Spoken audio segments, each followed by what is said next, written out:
ঝন বাজে গোড়ার রাঙা পায়ে সোনার রুনো ঝন বাজে রাঙা পায়ে সোনার নপুর রুনো ঝন বাজে নাচে রে গোড়ায় আমার সংকীর্তনের মাঝে নাচে রে গোড়ায় আমার সংকীর্তনের মাঝে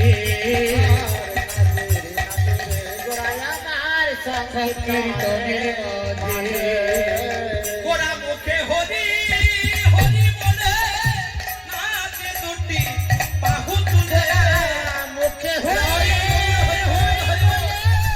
নাচে দুটি বাহু তুলে দুটি বাহু কেন তুলতে বললো?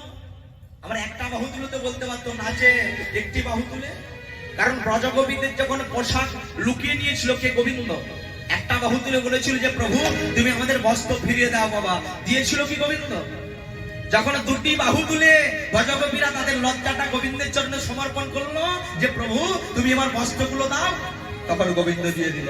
তাই মুখে হরি হরি বলে নাচে দুটি বাহু তুলে মুখে হরি হরি বলে নাচে দুটি বাহু তুলে ওই না শিবা পণ্ডিত নাচে সীমা সপণ্ডিত নাচে ওই অন্তরিত যারি জনাচে অদ্বৈত আচার্য নাচে অগণনা কত সারে সীমা সপণ্ডিত নাচে অদ্বৈত আচার্য নাচে জগত সামনে দেবা নাচে রে নাচে রে গোড়ায় আমার সংকীর্তনের মাঝে।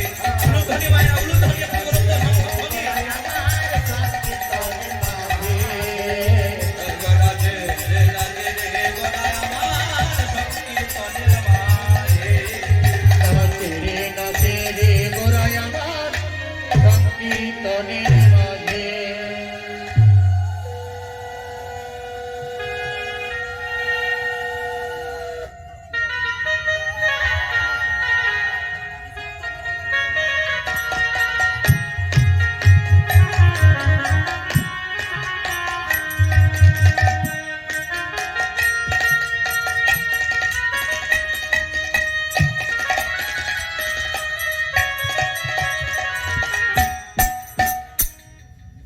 আজ আবার গৌরহরি নৃত্য করছিল ভক্ত শিবা সঙ্গে। নৃত্য করতে করতে মায়ের এক ভক্তের কথা মনে পড়লো।